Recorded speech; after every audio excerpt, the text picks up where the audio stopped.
Today I want to talk about life after trauma, about healing the broken pieces of life. So many times I've heard, and we've heard, the powerful miracle stories, right? God making a way stories, the triumph stories. But today I want to talk about what comes after the wonder of deliverance. When life feels like you're in a wilderness of doubt. When you're stuck between the rescue and what you hope will be your restoration. You've left the job situation, but you haven't landed somewhere fulfilling yet. The drama, the pain of that relationship is over, but you're still stuck waiting, wishing for that new close friend. The grief, the loss has faded, but you're still waiting to feel whole. It's the middle, and it feels like the middle of the second act. For all my film nerds out there, you know that every good story has 3 acts. And I'm sorry, a spoiler alert, I'm going to probably ruin every movie or TV show you haven't seen yet because they all follow these 3 steps. First, you have Act 1.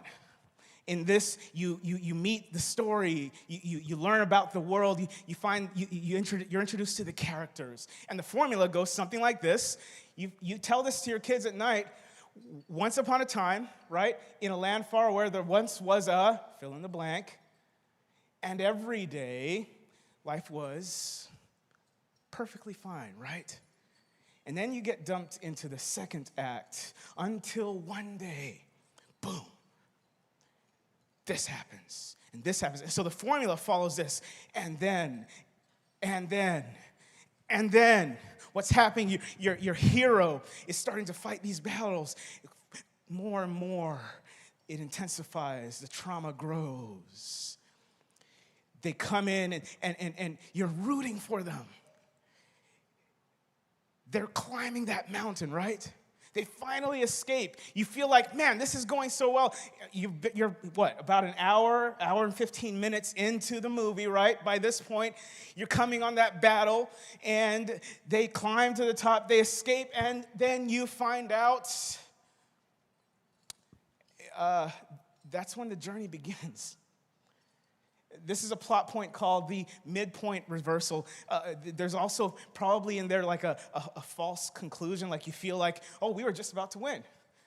And then you realize, oh no, this is actually where the movie begins, where the growth starts.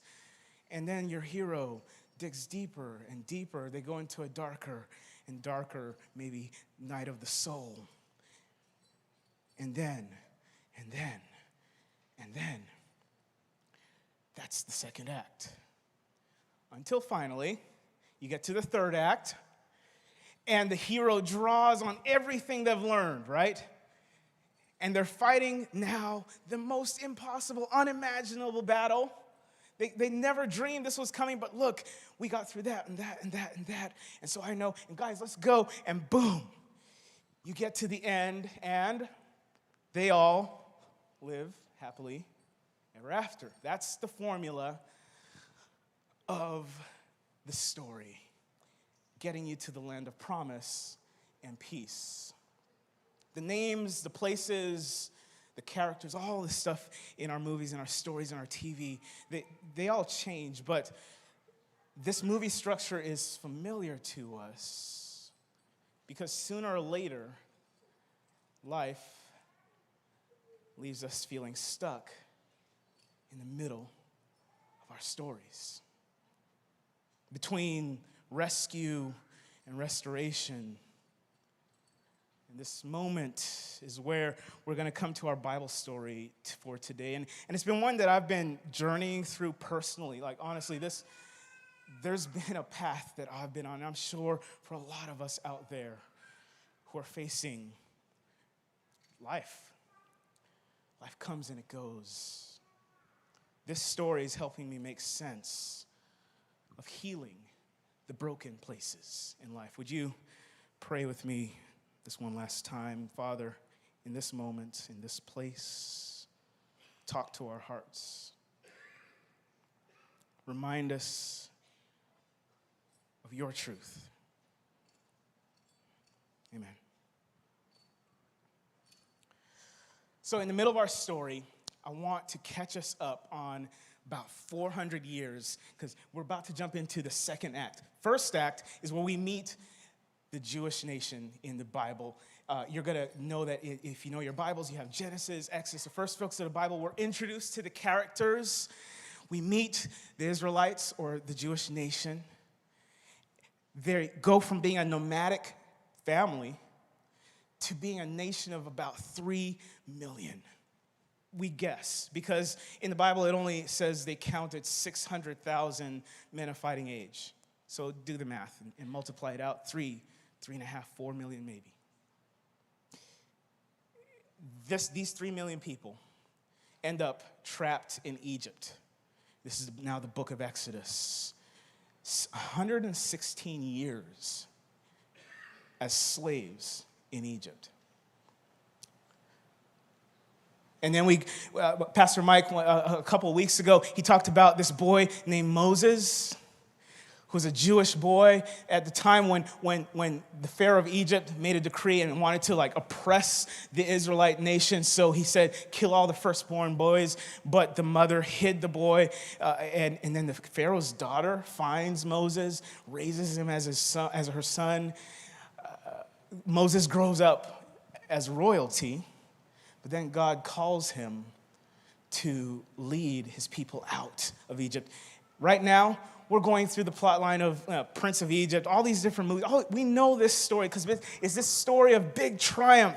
It's the perfect underdog story when God takes the Israelites out of Egypt, across the Red Sea. It's this big miracle where you have the Red Sea and God parts the waters. They walk through on dry ground. The Egyptian army comes behind them, right, and is chasing them. And then at the very moment when the last Israelite steps on dry ground on the other side, boom, the water comes in and washes the Egyptian army away, and all is saved. The Israelites are free, and they're on their way to their promised land. This feels like the end of the story, but remember, it's the middle of the second act. Because after the Red Sea, the Israelites don't go directly home. They spend another 2 years in the desert. They've seen God's help, but they haven't reached home. What should have taken 2 months, this journey from Egypt to their homeland, took 2 years. And this was not the promised land they had expected life would be after being delivered. We're in the middle of the second act. And so we jump into today's story. In Numbers, we're going to be in Numbers. We're going to be in a couple different books. Hey, right now, if you want to pull out your Bibles, everyone has a Bible, including you watching online at home, because you have your cell phone, right?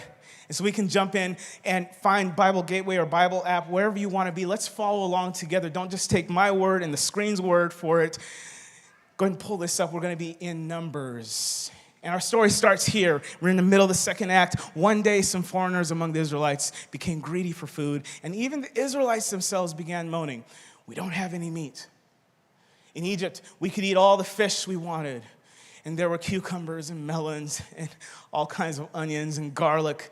But we're starving out here. And the only food we have is this manna. And in case you haven't heard about manna or you're a little fuzzy on what manna is, the story then tells us what it is. It's like this little seed that God is literally sending overnight from thin air, making appear on the ground. So when they wake up in the morning, breakfast is there. Lunch is there. They can pick up enough for the day. God is feeding them. But the people say in Egypt, We could eat all the fish we wanted. Cucumbers, melons, onions. Do you notice the irony of what's happening here? They're complaining about being starving when they're surrounded by God's blessing. It's almost like they're trapped, romanticizing something of the past. They're calling it the good old days. Remember, the good old days. But we know the good old days weren't always that good. Because we, looking at the story, can flip a few pages back, go back to Exodus, and see these weren't the good old days. This wasn't relaxing, eating a great dinner of cucumbers, melons, and fish. This was slavery, being trapped, treated as subhuman. I also love how they phrase it. We're starving. And then immediately, it's like they admit, yeah, we're starving, and God is feeding us. You see how it just doesn't make sense. But there's a reality at play in here.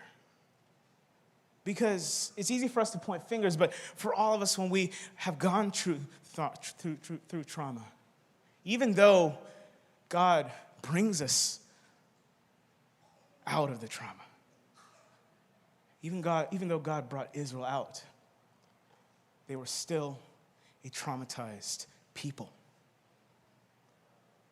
They needed time to heal. As I'm looking at the story, this is what the desert is there for. Because if you think about it, there are people 116 years oppressed, no strength. They just barely escaped. The desert is probably the safest place, protected from all the enemies who don't want to go there, right? The desert is a perfect place for God to give his people rest. He feeds them. He gives them time to recover. But from the viewpoint of brokenness, the Israelites feel and only see like God has abandoned them. And it's not just the people. Moses, the leader, who God called, also has his crisis of faith. So Moses is there. The people come to him. And then complain about the food. And then he turns to God and he says, I am your servant, Lord. So why are you doing this to me? What have I done to deserve this? This job is too much for me. How can I take care of all these people by myself? If this is the way you're going to treat me, just kill me now and end my miserable life. A little dramatic, but can you see the depression, the anxiety, the fear? Israel felt broken. Moses felt broken. So their stories were ones of brokenness. Now this story ends with another miracle. God literally blows a flock of birds into the camp like a KFC DoorDash. And they just eat till they're sick of this. But this mini story goes to show how hard it is to trust after you've lived through decades and decades. When you've lived with an unending environment of brokenness, of fear, life after trauma. When life breaks, it not only hurts us, it rewires how we think and process our lives. Israel had escaped their physical trauma, but they were still trapped by fear. Another story happens a little bit later. The people go into another part of the desert, and they set up camp near a town called Kadesh. The Israelites had no water, so they went to Moses and Aaron and complained. Moses would be better off if we had died along with the others in front of the Lord's sacred tent. You brought us into this desert, and now we and our livestock are going to die. Egypt was better than this terrible, horrible place. At least there, and here we go again. Watch this. At least there we had grain and figs and grapevines and pomegranates. They had this obsession with grapes, pomegranates, and figs. I don't know what it was. But now we don't even have any water. They had escaped bondage, but they were still trapped by fear. And at the first sign of anything remotely threatening, fight or flight kicked in. God has abandoned us. Why can't we just go back to where it was safe in Egypt? Let's just go back to the good old days of slavery. For us, when we're looking at this story here, we have the luxury of time. We can look at the story and see signs that God had everything under control. There's no crisis that he hadn't provided for. Look back at the details here when the story starts. The Israelites arrive in the desert, and they set up camp near a town. This is not there by accident. When you're in a desert and you come across a town, what's usually the reason a town is planted in a desert? They've found water. Logically, if God's going through the desert and, oh, hey, this is where we set up camp. Oh, there's a town. Logically, we'd go, oh, that's where the water is. Even though they had camped next to their solution, couldn't see it, literally could walk over to it. God could have told them, hey, go over to the town. He went one step further to prove his power, that he could be trusted. God told Moses to go over, and he transformed a rock in their camp into a new oasis. Just like to say, hey, I'm here for you. Don't worry about it. Overnight, God rescued his people from Egypt's trauma. But it takes time to heal trauma's effect on people.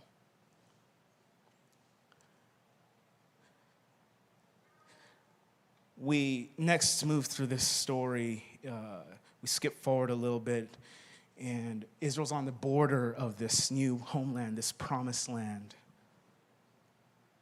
And here we come on the kind of a sad turning point in the story. This is that second act, end of it, where the hero's exhausted all options. Seems all is lost. Moses retells this story in the book of Deuteronomy. The Lord had commanded us to leave Mount Sinai. Moses is kind of telling this story back to the Israelites. So we started out into the huge desert. You remember how frightening it was. But soon we were at Kadesh Barnea, and I told you, we have reached the hill country. It belongs to the Amorites now, but the Lord our God is giving it to us, so don't hesitate and be afraid. Then all of you came to me and said, before we go into the land, let's send some men to explore it. And when they come back, they can tell us about the towns we will find. So they explored the hill country as far as Bunch Valley and even brought back some of the fruit. You see that detail coming back. And they said, the Lord our God is giving us good land. When I'm going through this story, when I saw this here, the detail of the fruit, I was like, this is actually, the narrator is telling us something here. And if you look back at other tellings of this story, it's specifically pomegranates, figs, and grape clusters so large that it takes 2 people to carry it on a pole in between them. The land is full of blessing. God is saying, go into it. But when life breaks you, it's hard to see blessings through the fear. Moses continues the story.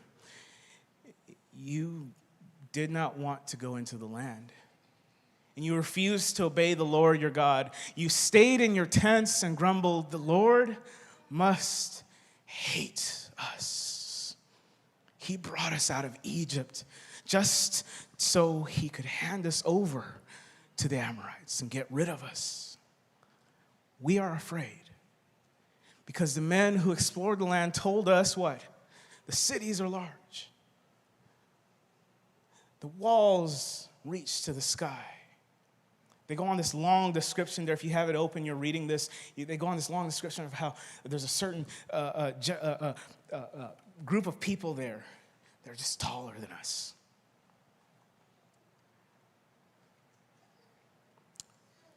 We do have that slide. Moses says, you would not trust the Lord, even though he had always been with us in the desert. Israel was delivered from their trauma, but they were still a traumatized people, frozen on the doorstep of God's new life plan for them. They thought, they expected the freedom from Egypt would be the beginning of their promised home. But they didn't realize that they first needed the desert time, the quiet time, to relearn to be human, relearn healthy patterns of being, thinking, relating with each other, relating with God, relearning to trust again. It's easy to point the finger and say, look at those Israelites. But their journey of life after trauma, in so many ways, is my journey. It's our struggle after life leaves us broken. We've lived in fear so long. It's even hard to trust God. The small, little things, we react as though they're huge and giants and threatening.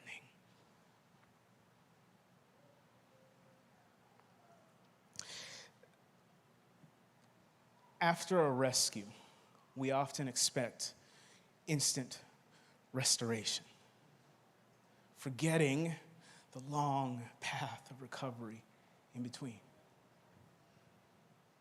And if we're honest, God's goal for our recovery shouldn't be to restore our past, but to take us into his promise for our future. Israel's transformation in this story comes because they had to let their past go. They had to learn to accept God's future. And in this case, in this story, it took a generation dying so that a new one could come in with new patterns. Moses continues, and he says, God says, you people of this generation are evil. And this is God saying this to the Israelites. I refuse to let you go into the good land that I promised to your ancestors. Moses says, the Lord was even angry with me because of you people. And he said, I won't let you go into the land either. Instead, I will let Joshua, your assistant, lead Israel to conquer the land, so encourage him. Then the Lord spoke to you again, people of Israel.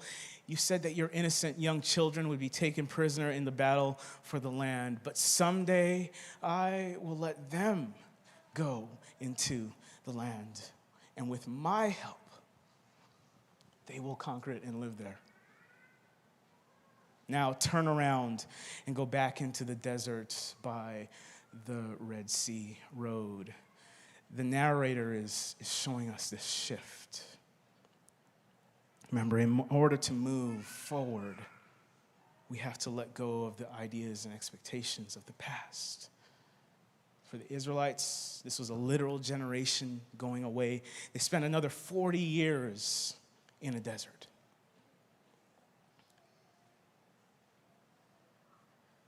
A little while ago, and I've talked about this, you guys know about my therapy journey. I was sitting in my therapist's office, and I was just a wreck, bawling, crying. We had just gone through just a long journey, several weeks, digging into just the hard stuff, the painful stuff, the stuff I didn't want to go through. And I was sitting on the couch bawling because I just actually had a moment. It was tears of relief because I had a moment where I realized I started to connect all the dots that the therapist was laying out in front of me, and I saw it. I saw the patterns. I saw the things throughout my life that all I knew was this is normal. But if you take a step outside of it, you have to say that's breaking you down. It was in that moment, I still remember this, my therapist just said, once seen, can't unsee. And then she repeated it. And it was this moment, I'm crying, I'm there, I'm realizing I'm free. Here, I'm free. But it had taken weeks of hard work. And to this day, it still takes work to not fall back on the old patterns that was normal for all my life. Freedom is not easy.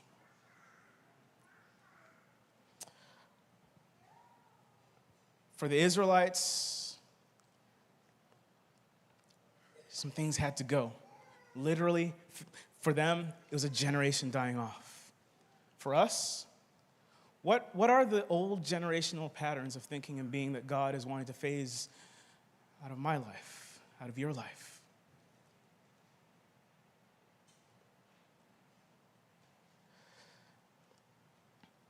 A new generation comes back 40 years later. We're going to jump back into the story. This time, Joshua is leading. We are now in the third act. Remember, the third act is where our hero comes back, draws on all the lessons they've learned, and faces the battle that they didn't even dream could have been there, and they are victorious. I love how Joshua tells this story. And see if you can notice a shift in the tone of his telling, his viewpoint on all the events we just went through, versus how Moses has been telling this story. Joshua says, Joshua calls the tribes of Israel together for a meeting at Shechem. He told everyone to listen to this message from the Lord, the God of Israel. God says, long ago, your ancestors lived on the other side of the Euphrates River, and they worshiped other gods. But I brought Abraham across the Euphrates River and led him through the land of Canaan. Later, I sent Moses and his brother to help your people, and I made all those horrible things happen to the Egyptians. I brought your ancestors out of Egypt. You lived in the desert for a long time. Then I brought you into the land east of the Jordan River. You crossed the Jordan River and came to Jericho. Your enemies ran away from you. Watch this. Not because you had swords and bows and arrows. I made your enemies panic and run away. You didn't have to work for this land. I gave it to you. Now you live in towns that you didn't build. And watch this. You eat grapes and olives from vineyards and trees you didn't plant. The fruits are the blessings. And God's been providing them all along. But Joshua sees that story. Then Joshua told the people, worship the Lord and obey him. Always be faithful. But if you don't want to worship the Lord, choose here and now. Will you worship the same idols your ancestors did?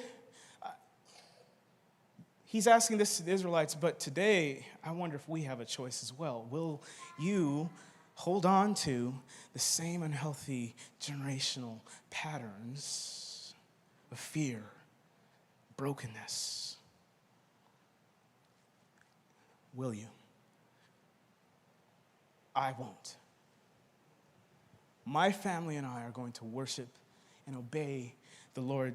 This version of the story has a different tone because it's from different eyes who have learned.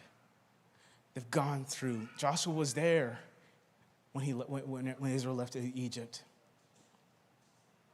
He was in the fear and the distrust, but he made a choice to accept that God was making way after way after way.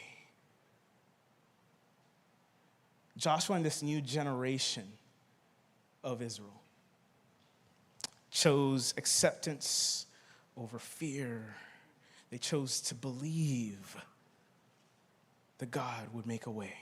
And as the song says, always, always make a way.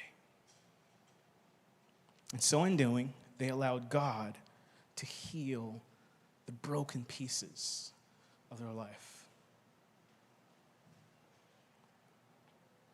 What if the same God that rescued then wants to heal your life today? Something to think about.